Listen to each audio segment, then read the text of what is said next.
So you can see my screen, right? Yes. Okay. So my project for this course is the brain tumor segmentation using deep learning. So this is a like familiar problem to every one of us in the classroom. Oh, I will try to be very fast in this one. So what is the main motivation behind this problem?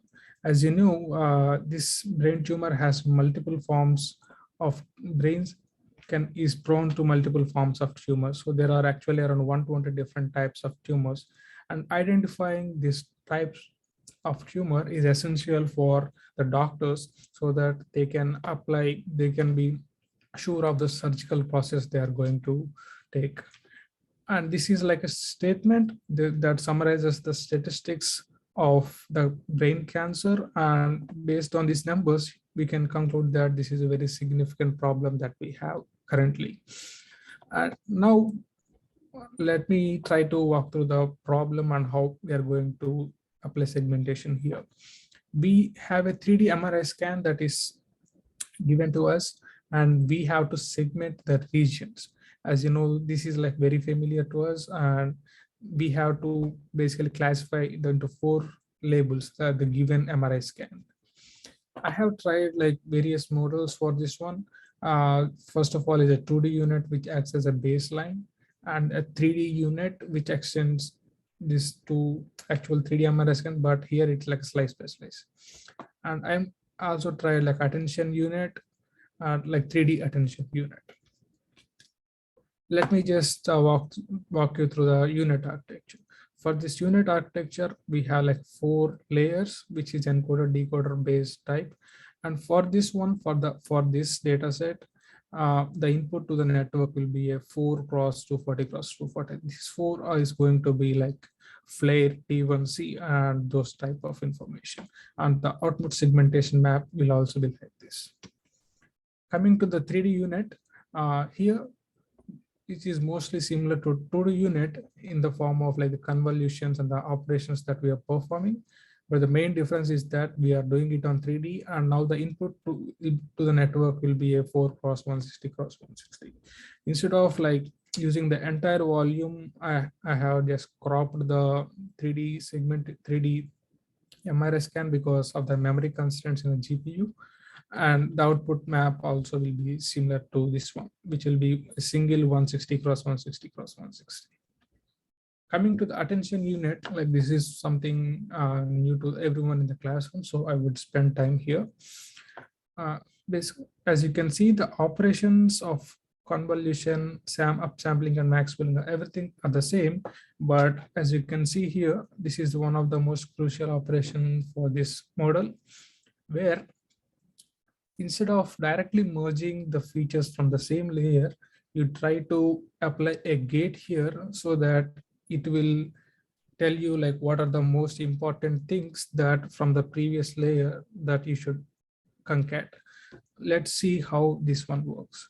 So basically you have to remember that this one acts as a query, and this is the actual value. Based on the query, this mechanism will give a volume called alpha, which is values between 0 and 1, which tells us how much information should we take from this side.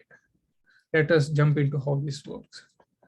Let's say like this is the attention gate, and this attention gates take 2 inputs, which is the one is the vector x and one is the vector g. This vector g is taken from the next lower layer, which means that this vector g will be, this is the vector g and this is the vector x. This vector g will be having a particular dimension, which is the number of channels and height, width, and depth. And similarly, the x also will have its own dimension, but these two are different. Here, the vector x, this one goes through a strided convolution, which is a 3D convolution here, and it actually changes the dimensions from x to particular g. So here, in order to perform this operation, both the inputs must be equal to the same dimension. So these convolutions help us to bring those two inputs into the same dimension. After that, we get an intermediate representation of number of channels in these two inputs. Here, when we add, this is like an element-wise addition between the two volumes that we got here. Since addition operation may increase the values, we try to apply a nonlinear activation here so that the outputs of this one will be between 0 and 1.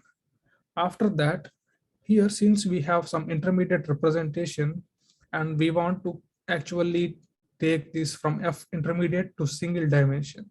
As you can see, the feature maps are not going to change, but the channels will be becoming 1 cross 1 through this operation. This is like a single convolution filter. And this is after this operation, we get values between like various range. We have negative values and we have positive values too. So the sigmoid function will squash the outputs between 0 and 1. And finally, we will have some outputs in the dimension of G. But if you want to multiply this one with the X, we want the dimensions to be the same. So we apply a trilinear interpolation here so that we get the feature dimensions which will be equal to this dimension. And later we apply multiplication here so that we get the x1 which we will be adding to the upsampled feature map here so that we will get a better representation in the decoder part. Now that was regarding the models, and let's see like the data sets that I have used. Basically, this BRADS data set has 465 3D MRI scans. There are two versions of the data sets, which is a 3D data set and 2D data set. This 3D data set has 400 scans for training, and for validation has 65. But if you see for the training, there are 62,000 images, and for the validation, we have 10,000 images. And all the models use 4 channels instead of like including a single channel. And this is the base learning rate that I have used with the augmentations and the optimizers loss function. Here, if I see my scores that I got for this one, actual 3D unit was a bit very less performing than unit, and these were the results that I have got. And this currently these attention units and 3D units is been currently running, and I think I will be able to give these results before the deadline. And for the future work, it's going to be like including more qualitative results for the 3D unit and also for this one for the better comparison using a combination of currently I have been using dice loss for everything, and I will try to add cross entropy loss for this one also. And moreover, I'm just trying to include the precision recall metrics for the segmentation also, and that will be the current future work. Thank you. Okay, yeah, thank you, Sarath. So obviously this is the familiar topic I think everyone knows. And you have these 2D version of the unit and also 3D version of the unit, right? And also have this kind of attention variant. So I think one question I have here is, it seems a little bit counterintuitive. Like 3D unit is underperform as compared to unit. Do you have a specific reason for that? Because 3D unit, because it leverage these slice dimension, right? The depths, right? Looking at the neighboring slices, that usually will perform better as compared to the 2D unit if you do this one by one. So is it because of the training, or is there any other issues? I think like this is the validation accuracies because I was using like a depth of network 3 for 3D unit. That's why it was overfitting on the training set, but underperforming on the validation set. And that's why I think it was happening. And if I'm trying to increase the layers, I'm running out of GPU's memory for 3D. Yeah, I see. Okay, so I think you can maybe provide some analysis, what it might be the bottleneck or maybe the limitation because of the the resource, you cannot maybe have a large batch size or similar Yeah, network layers. Yeah. the main problem that going on is that here we have input of 4 channels. So these 4 channels are leading to increase in computation in the 3D unit because of the 3D convolutions and all the parameters that are there. And I think this is like a lot of like a limiting factor for this project that I'm doing. Mhm. Okay, so in the final report, is the attention variance gonna be also included? Like Yeah, you're working on this attention unit, yeah, 3D attention unit, right? yeah. Okay, so you are expecting they will have, better results. Yeah, yes, yes. At least I'm able to, I'm confident that 2D attention unit will be very good. Okay, so is it training now or you're still Yeah, implementing? I have to start training this one. Yeah. Okay, okay. Yeah, so I think make sure you are comparing like apple to apple, right? So meaning the Data I think sets. the data set definitely gonna be the same. Yeah. And also the training epochs will also probably will keep very close or the similar. Mhm. Otherwise, you may gain performance just because of a longer training. So that's also possibility, right? If you train longer, maybe you get better result. Then it's not gonna reflect like it is because of the attention mechanism that make a difference. So Sure. yeah, so those are some things have to pay attention to have a very fair comparison. Okay, and Yes. also maybe better to show some of the visual Yeah. result, right? So in terms of the segmentation map, right, how this attention mechanism is able to maybe have a better segmentation on like very small tumor regions, right? So I Yeah. think those kind of visual comparison will also very helpful. Okay, Sure. okay, okay. And also, do you have like maybe this is just something additional you can think about is in terms of the training time. So is the 3D version generally needs like a longer time for the training? Yeah, yeah. It actually, I have trained this like for epochs, like 20 epochs, 30 epochs, and in batch vises. Actually, 3D units takes more time than the 2D unit. Mhm. Yeah, I think I will come up with better training metrics now at the final report. Okay, okay, good. Yeah, then let's move on to the next presentation. I think it's yeah, I don't think Wei is here. Maybe let's go to the third one. Kyle, I think you are the third one, right? I'm not sure, but I can go. Yeah, I think you are the third one. Yeah. Okay. Okay. Let me just share my screen.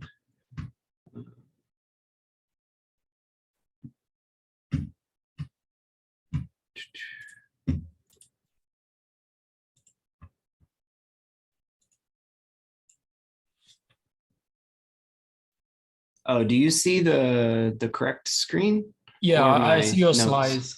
This vessel center line extraction, right? That's your Mhm. presentation. Okay. Yeah. Okay. Okay. Yeah. So my project is on extracting center lines from blood vessel segmentations. Okay. So the motivation for this is, I think in the ML community, a lot of people are focused on just either getting the segmentation or making some diagnostics like, some text output or something like that, or identifying where a tumor is. But Me coming from mechanical engineering, I'm actually interested in that next step, and also physicians and surgeons, where we take all that great work and perform blood flow simulations. So we can basically simulate some medical procedures, such as if you have surgery and they actually change the geometry. Surgeons might want to see what happens. But the problem with this is that even just the simulation part is very, very costly, computational, can take maybe up to an entire day. But a lot of physicians are maybe just interested in macro values, just maybe not like the pressure or the velocity at a particular point in the geometry, but just like an average across, like a cross section or something like that. So we can actually just break up the 3D geometry into like 1D pipes. Well, it's still 3D, but we basically get rid of some of the dimensions. So that makes the math behind these simulations a lot easier, and thus running 100 times faster. Okay, so the idea behind this is if we can actually extract the center line of these 3D segmentations, we can use that center line for this reduced order simulation and get useful answers to the physicians. Okay, so traditional methods of doing this kind of use this wave propagation approach.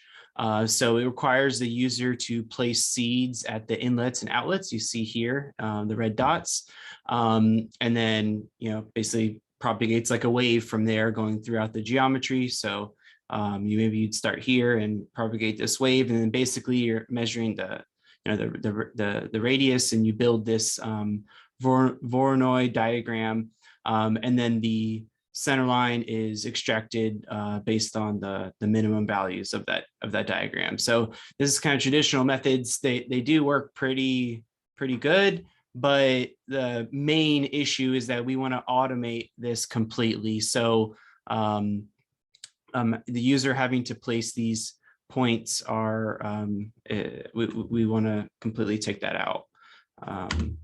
Okay, so some current approaches using machine learning. The first is this deep vessel net. So it's a fully convolutional network. So it's just several convolutions back to back, and they never do any change in the dimension. So you see the dimension, the volume is like the same each time, and then they use a couple sigmoid and fully connected layer with a sigmoid activation and softmax at the end. But I guess the key point I want to make here is that they actually have the center line as a image itself, a mask essentially. So you can imagine that these center lines basically only like 1 pixel wide. So you have basically a line of 1 pixel width going through this huge 3D volume. They're using a dice metric as the loss is an extreme imbalance. They do show that it does perform better than a UNet and VNet approach. And also, this is a point that will come back later that's important. They use a synthetically generated data set. So we'll come back to that though. Just want to point that out. Another approach, there's really not actually a ton of papers on this. These are the two kind of main ones. This one's called Deep Centerline. And so what they use a fully convolutional network as well, but this is more kind of a UNet, I guess encoder, decoder type architecture. So what they do is take this segmentation mask, put it through the network, and their goal is to generate a distance map. Okay, so if you see these images right here, we have this plane going through the cross section of the vessel. So this is like the plane of the segmentation. And then we basically want to map from this to this. So a distance from the wall to the center line. And then the idea here is you can do this in a number of different ways, but the most popular would be to convert this to like a graph and do some sort of minimum path extraction, right? And so then you should get that path through the center line or the minimum of this distance map. So this kind of like avoids the problem of the imbalance and those things. Okay, so there's two main objectives of this work.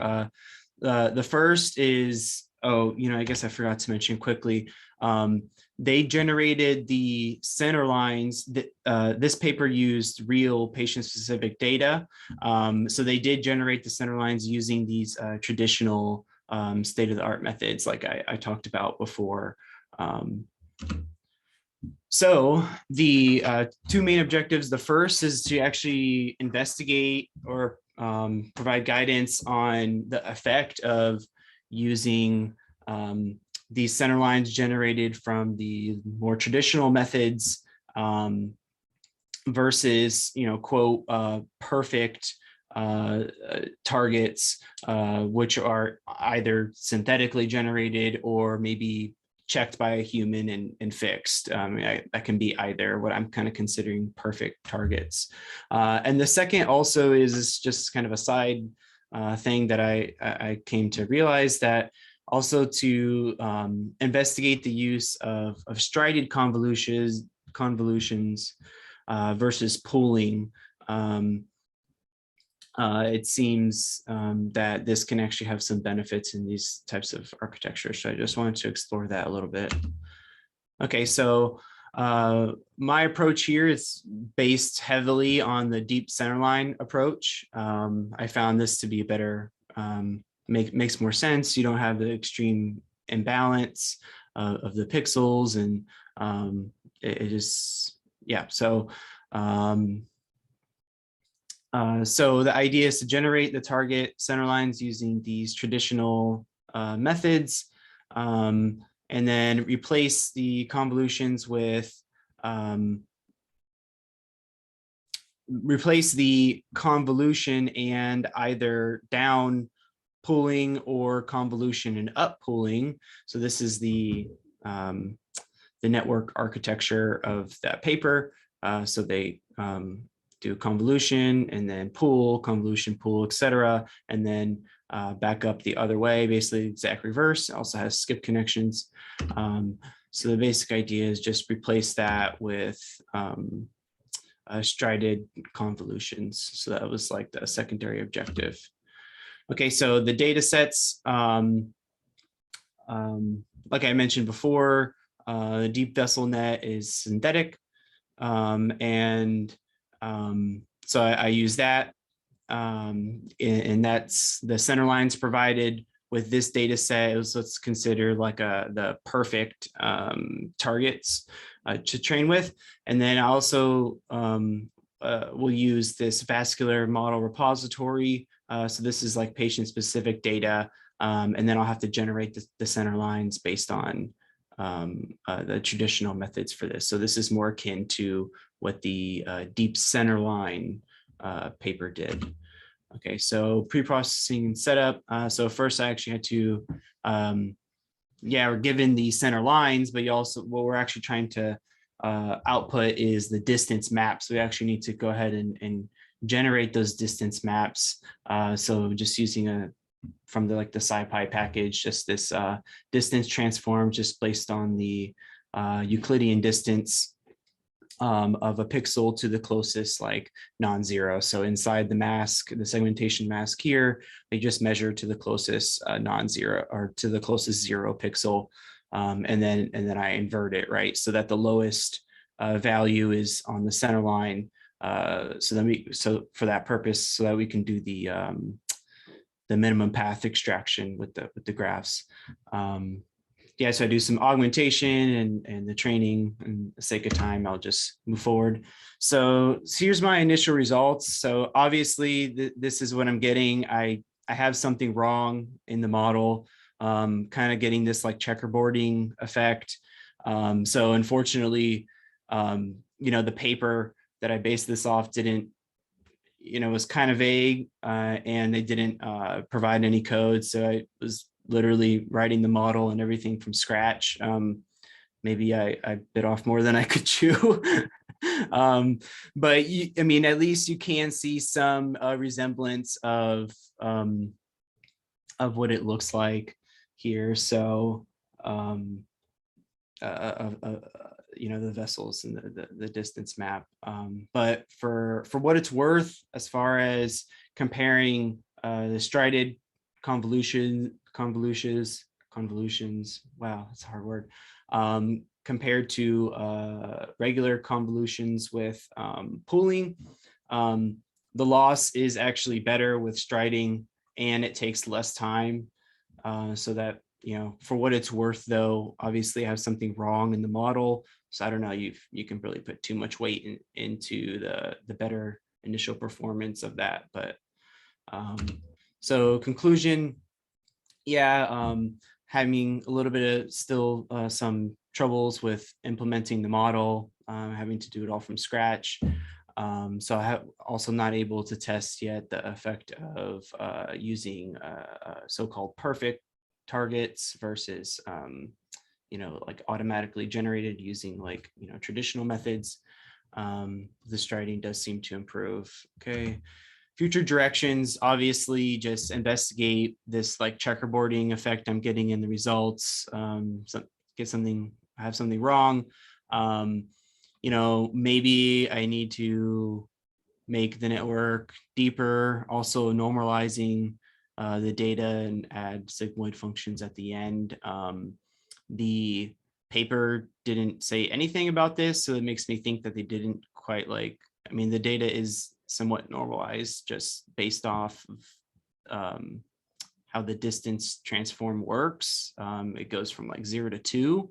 So I didn't really think that was much of an issue, but yeah, and they don't have any like sigmoid functions at the end or anything, just like a fully connected layer at the end. So I try my best to copy what the paper did just to get the baseline, and also, so obviously you see I'm having trouble. So yeah, that's where I'm at. So unfortunately not too much interesting things to show. So Okay, great. Yeah, thank you for the presentation. So yeah, can you show me like what's the expected result? Ideally, what is the expectation, or maybe the ground truth look like? yeah, sure. So the ground truth is this like blue plane. So these blue these are like the center lines. So this is like the image, all the vessels and all the bifurcations. And so the expected output would be something similar to this plane, this blue plane. So it looks like it should look like this. And is this like just like the MRI, like you have, this is a 3D volume, you generate this like a 3D rendering? Yeah, this is a 3D volume, yeah. Or Okay. I'm not sure if I understood your question completely, but Yeah, so I was trying to figure out, is this like a 2D image or should it be like a 3D? Because vessel, right, it's like a 3D. no, this is 3D. I just took a slice. Slice, right? So this is just one slice, this Okay. part here. So your problem will be estimating these center lines, you like one slice by slice. Is that what you did in the framework? Yeah, so I did I did 3D 3D convolutions, but yeah, that's the idea.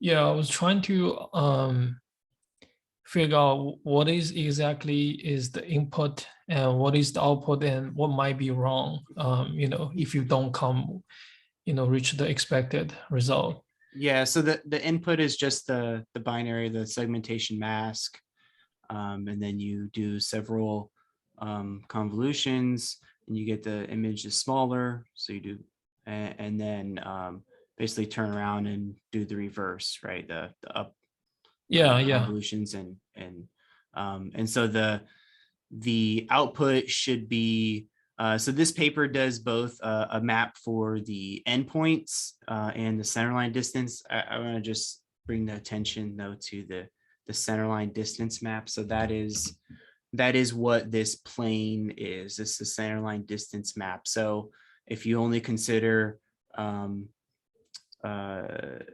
so like this part here where the laser is outside of the mask, right? And this is the inside of the mask.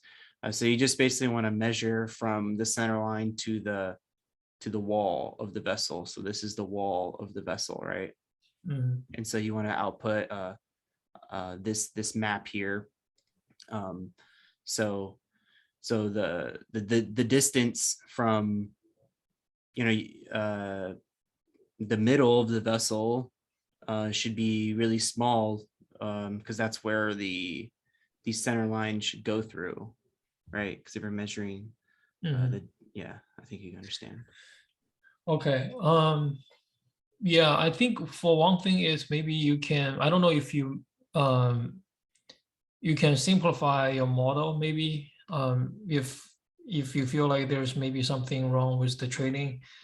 And the second is, yeah, I'm not sure if the labels you are using is correct. So actually Ryan has a comment.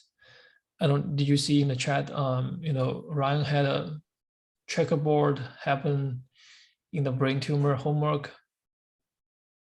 Okay, well, that's Yeah. really interesting. Okay, for me, I believe it was interpreting the ground truth, wrong dimensions or class labels. Okay, I think that's a really good start. Yeah, it's probably something with that. Yeah, maybe you can go back and check the if this centerline distance map is the ground truth you have. Maybe you have to somehow, you have to double check if that's the right or the desired interpretation you want. Okay. Yeah. Yeah. Okay. I'll look at that. Yeah, so you can look at that, and also maybe, like you mentioned, if there's any, maybe looking for some of the small details in the paper. I don't know if they didn't mention or maybe buried somewhere, and see if there's any pre-processing, whatever. Those things could help. But I think, and you mentioned you want to like have a deeper network doing that. Maybe I don't suggest you do that, because right now, I don't think it will have something to do with the network capacity. If something very bizarre happens, maybe there's more or less some like a label or something maybe doesn't seems right. So just check for the very basic. And I wouldn't go for like a deeper network to start, because you may have some other issues which may not be the issue of the network itself. Yeah. So just check these things and see if you can figure out what are the potential problems. Okay. Okay. Okay. Thank you. Okay. Yeah. But if you do have any other questions, let me know. We can have separate meetings to discussing more details if you still haven't couldn't figure out the problem. Okay. But all these analysis you can put in the report. Right. What might you think the problem is if you didn't get what you expected result? Yeah, you can put that in the report. Okay. Okay. All right. Thank you. Okay, great. Thank you. Then let's go to the next. See. I think that's me. Yeah. Okay. Unless the first person came in. I think no. I think Wei is not here, so he probably will not present. Yeah. You can go ahead. All right. Cool. Let me find my screen. All right, can you see that? Yes. All right, cool. So I'm presenting Medino. There we go. All right, so for background, in 2018, there was a survey that reported that there's 860.4 million drugs provided or prescribed from doctor visits. 68.7% of those doctor visits involved drug therapy. And the most prescribed drugs include antidepressants, painkillers, and cholesterol lowering type of drugs. And so the problem with this is that many of this medication could be similar in appearance. A lot of these serious drug events that could have been avoided by separating medication properly. And 1.5 million preventable adverse drug events occur each year in the United States. So taking too much of a drug or taking the wrong drug is a pretty big problem. For my data set, in terms of classifying these drugs in order to prevent that issue, I used C3PI. It has 133,000 consumer images and 4,000 reference images. I only ended up using 16,000 of those images because a lot of those images were specifically the consumer were difficult to obtain. I had to write a lot of scripts to download them from basically parsing through an HTML and downloading the file. It just made it very odd and difficult to obtain them. And their image size was very large. They're taken from cell phones. And so a lot of these had like a very high pixel resolution. So I had to downsize them as well. And then a lot of them are also like oddly, like they're corrupted. So I had to not use some of those.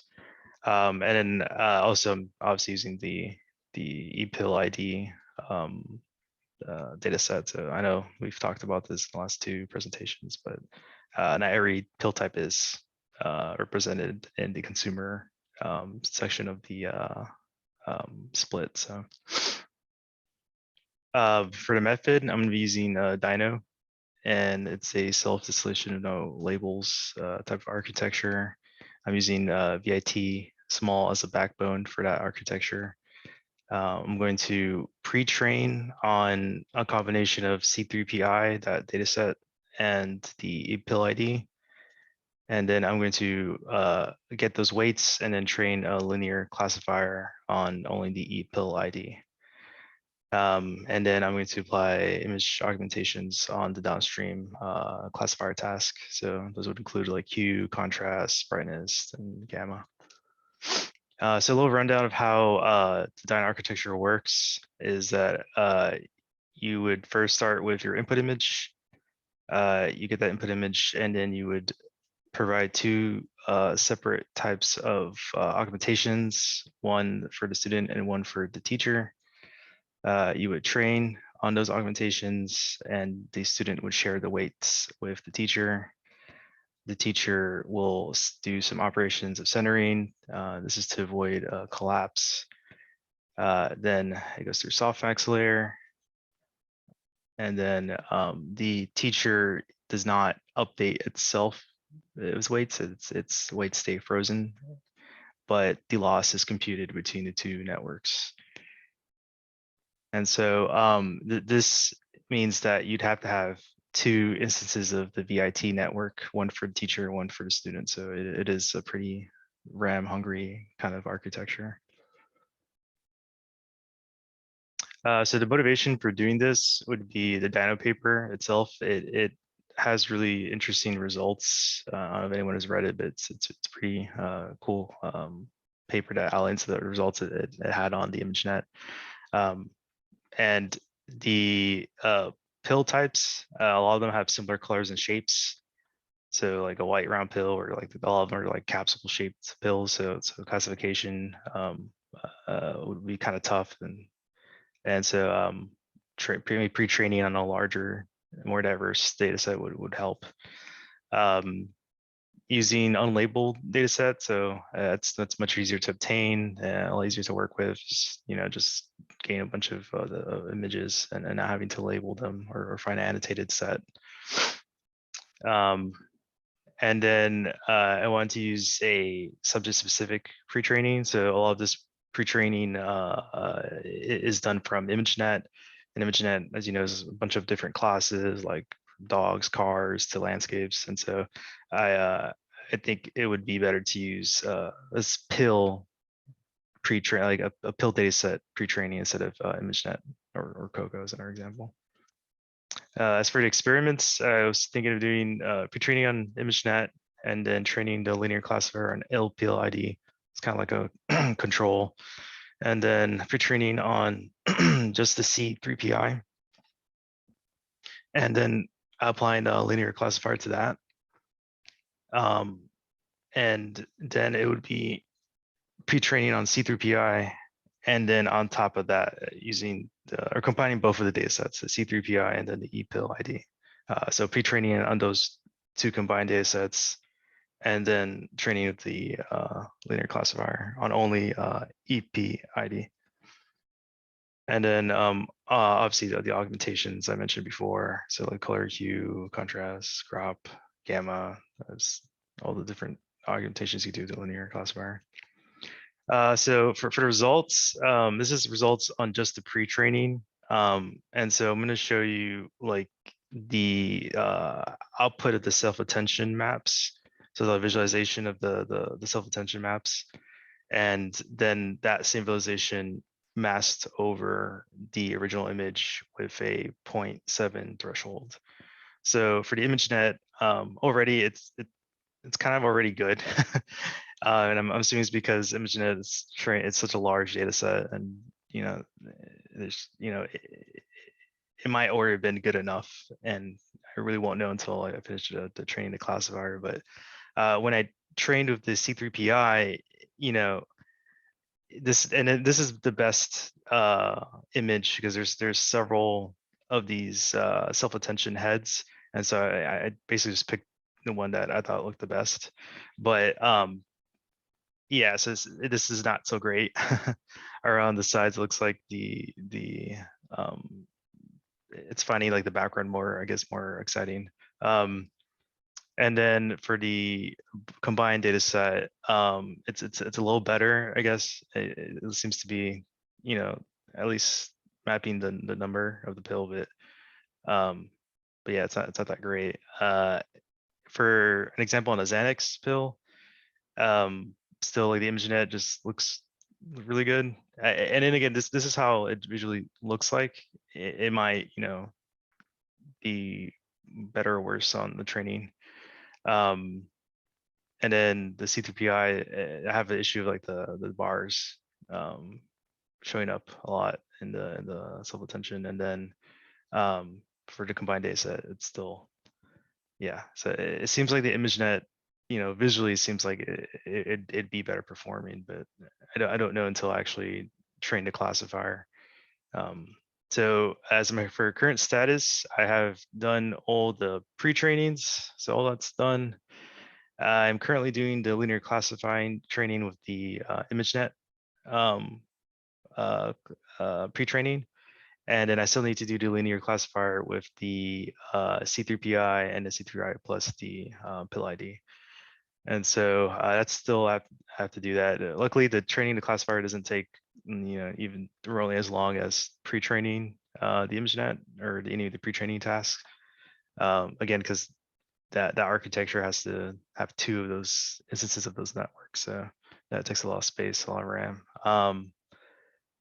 But yeah, that's currently where I'm at right now. Does anyone have any questions? Okay, so you're done with the presentation? Yeah. Okay. I forgot to add a conclusion slide. Okay. Sorry. Okay. That's fine. Yeah. So I think based on the ImageNet pre-trained model, the result is looks much better, right? Just focus on the foreground and all focus on the pill region. Yeah, I'd hate to say that because I spent so long. I think spent like a day or two training. I don't remember, but it took a very long time. For 2D images, right? Because it's several hours, and but yeah, it didn't seem to have done much better. If anything, made it worse. So yeah, it's interesting. I'm not sure if it's because of the ImageNet is like a more diverse data set. The pre-trained model is very good at extract some of the fundamental like edges, corners of the image, right? Those the very basic. The pill image here is not complex, right? So you basically have like a very homogeneous region, and you may have some of the textures, like those characters written on those pills. Yeah, I'm not sure like why this pill-based data set training is not able to focus on those regions. Yeah, but I think this is interesting. I don't know if the self-supervised learning you have to do more, or maybe doesn't converge as expected. So that may be something you can look into. But yeah, I think ImageNet, I don't know, you may get very good result already if you're just using the pre-trained model from ImageNet. Yeah, I think I'll find out once that Yeah. completes and I do the other Yeah. trainings, Yeah. and I'll finally get Yeah. the answer. But I Yeah. know that's very sensitive to like hyperparameters. I know like I changed the weight decay, which Mhm. is, I don't ever mess around with that parameter for any reason, Yeah. but I changed it, Yeah. and it did train better. And so,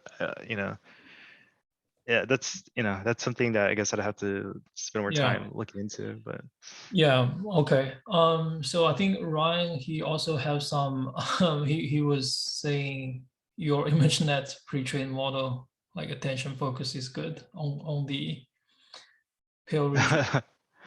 Yeah. Yeah. I think a couple of you guys are working on this problem. I Yeah. want to share something about this project. I actually talked to one faculty from School of Nursing. So I was having this idea of develop an AI system is trying to augment like the future nurse, right? The future nurse workforce. Because nurse spend a lot of time doing the charting, right?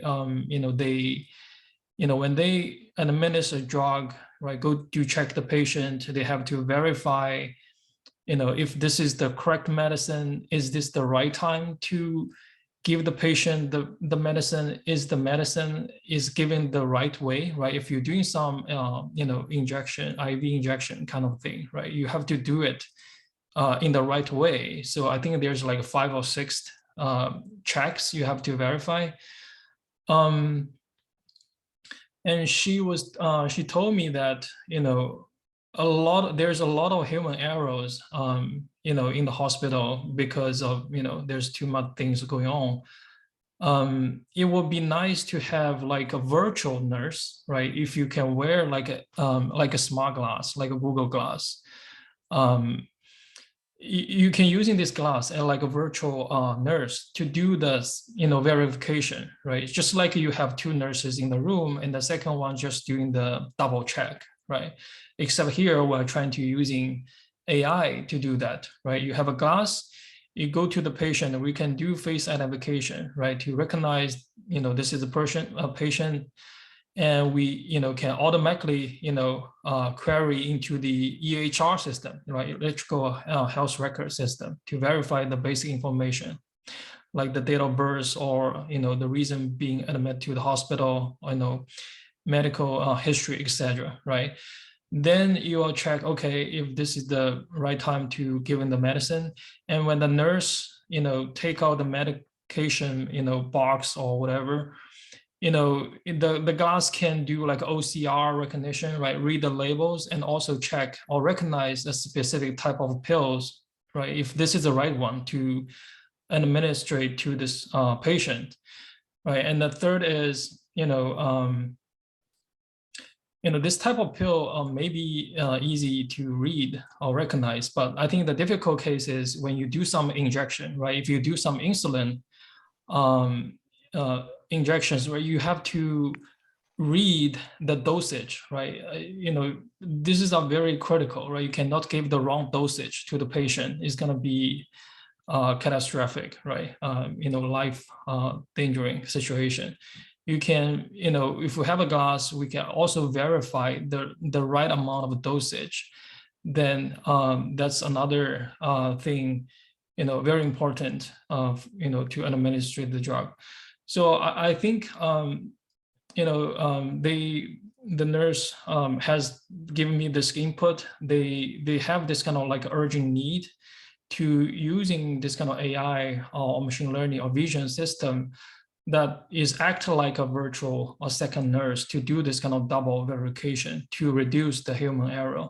So this could save a lot of money for the hospital, right? There's lawsuit, insurance claim, whatever, and also save lives potentially, right?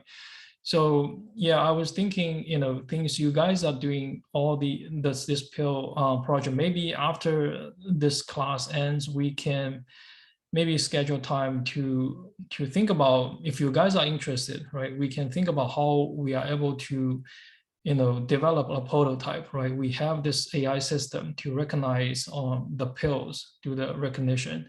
And also, I think Jacob doing this as well, like doing this OCR detection. I think that's also a very important component we need to incorporate, because we can read those like medicine tag, all those labels to do the verification as well. And eventually, I think we can see if we can build this entire pipeline into an edge device like a Google Glass, right? We can even purchase one to do this kind of prototype, which can wear the glass, and you can hold the medicine towards the glass, right? And to verify, show these kind of information. So yeah, so that's just some of the things I'm being thinking about. And so since you guys are working on this pill recognition, maybe there's something we can continue along this line. Okay, so but yeah, this is just some of the side story. If you guys are interested, we can definitely talk more on this. Okay. Yeah, that sounds pretty interesting. Okay. Yeah. Okay, great. All right. So thank you. Then let's go to, I think, the last one. I'm stop sharing. Oops. Yes, Dr. Chen. I'll be sharing my screen.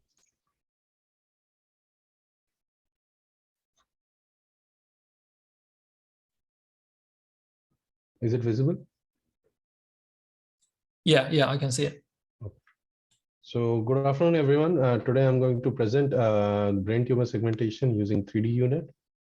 So introduction. So what is it and how does it affect? Like any abnormal growth of cells is a tumor in progress. And especially if it's in the skull section, the brain activity can be hampered. And depending on the stage of it, it can even cause death. And so from that part only, we can infer the motivation behind this project is that, but there are also other parts of it, such as like this will be benefiting to the society as well, in the sense of things, if something is on the like a very first stages of it, it can be detected easily. Doctors will be easily for the doctors, it will be easy to plan the treatment and like get to a conclusion where that thing can be taken off and the person can be healthier. And these kind of things, like when a human is involved, we all humans makes mistake. But a well-developed model with higher like high accuracy will not make that kind of mistake, no matter how many times it runs. So about the data set, it's a BRATS 2020 data sets. All the files are the NIFTY files, and it contains 4 different types of scans. The first is the T1 native. The second one is the post contrast T1 weighted T1, that's T1 GD, and then the other one is T2 weighted, and the other one is T2 fluid attenuated inversion recovery, which is T2 FLAIR. And it contains 4 labels. The first is non-enhancing tumor. And the second is necrotic, which both of them are actually included into one label only. But the third is edema, and the fourth is enhancing tumor. It had few problems. There were few problems in the data set.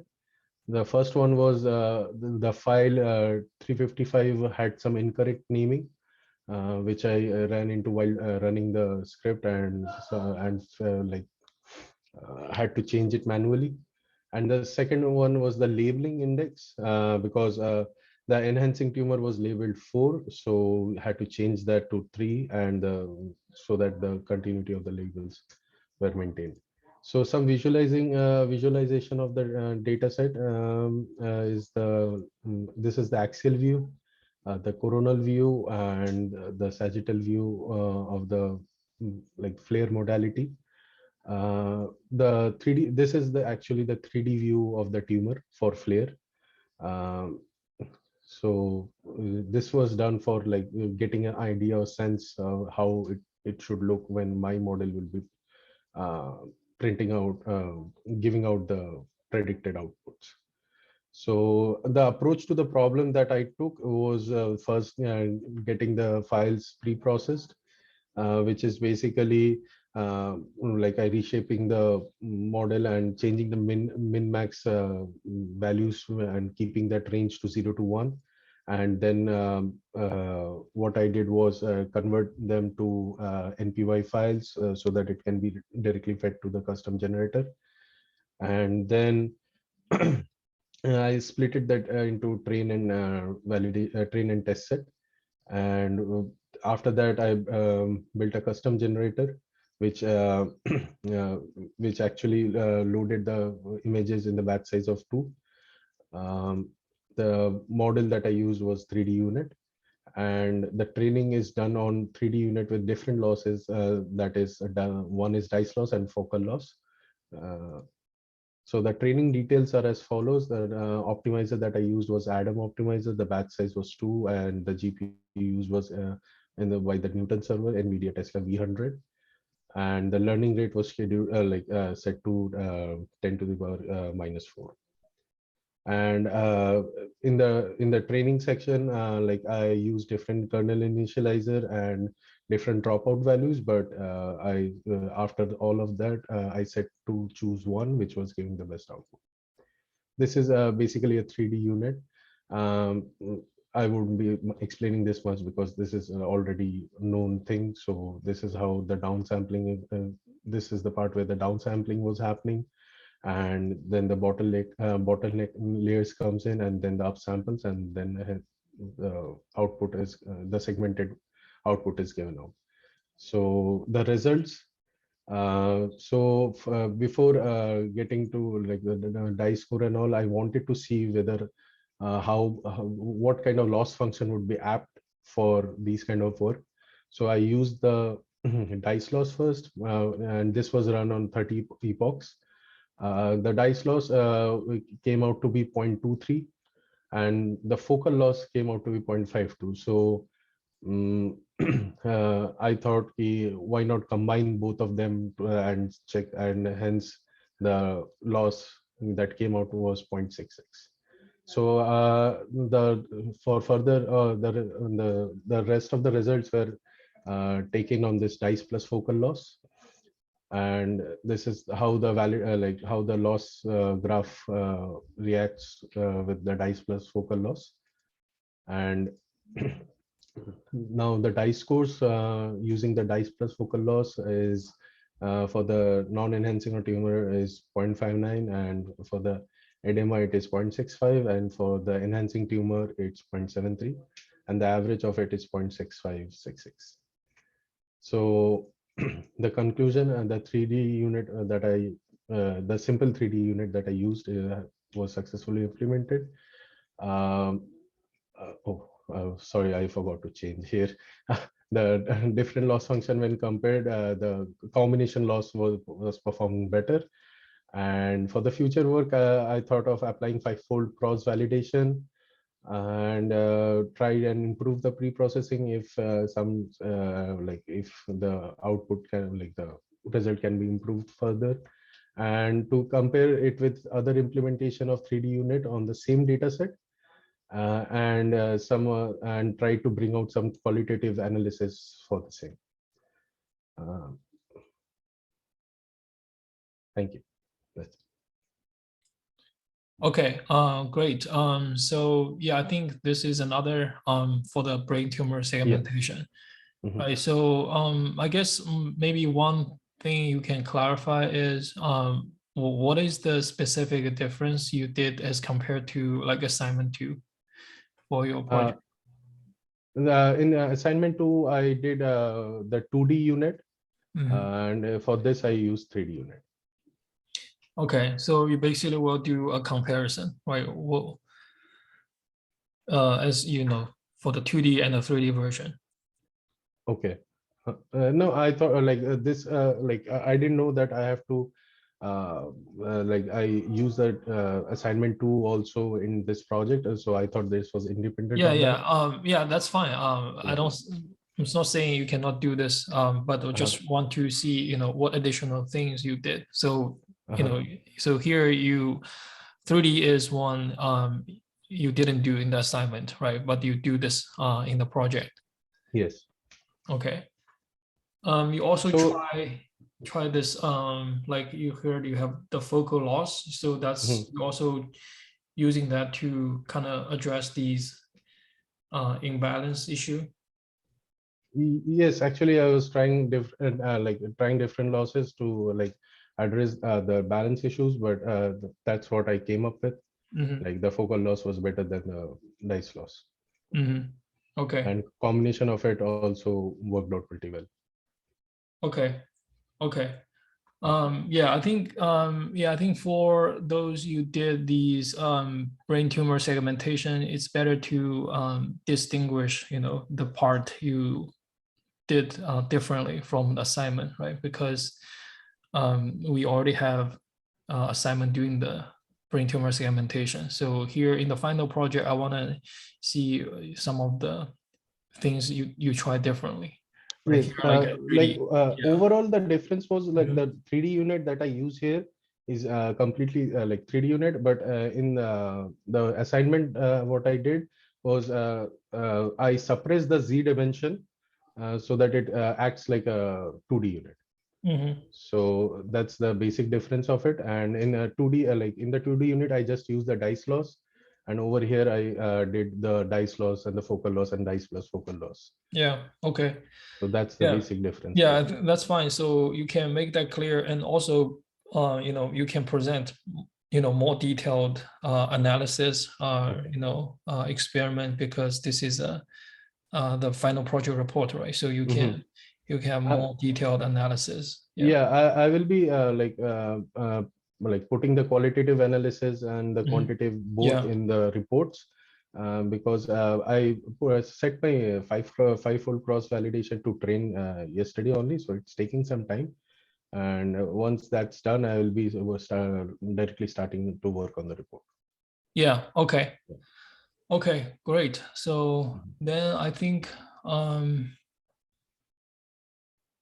we are done with the presentation because I don't see ways here. Okay, so I guess that we conclude the project presentation. And just a reminder, the report, like the code, and also, you know, since you already did the presentation, you can, you know, submit right now. You don't have to wait till the deadline for the presentation slides. But the report and the code, the deadline, I believe, is May 2nd. So I cannot extend this deadline because, you know, I have to grade it like in 1 or 2 days and, you know, finish up the final grade and send it to the system.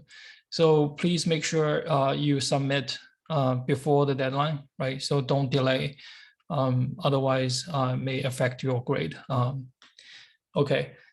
And since if you still have something haven't finished and you have some questions or issues you cannot solve, I'll be available. You can send me email. We can set up meetings to, you know, I can help you to solve some of the problems you encounter. Okay. And so, yeah, I think that's it for the class. So I really appreciate everyone, joining this Zoom meeting, every lecture and participate in the discussion. I certainly had a wonderful time this semester, discuss all these, topics and reading these different papers, and we had a discussion. So I hope you guys enjoy the class and you learn something from this class.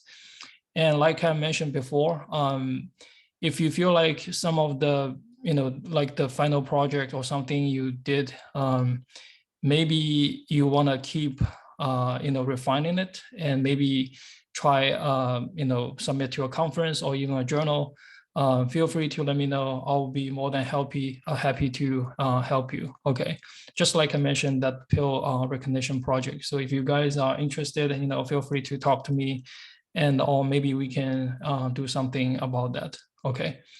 So are there any questions before we end the lecture?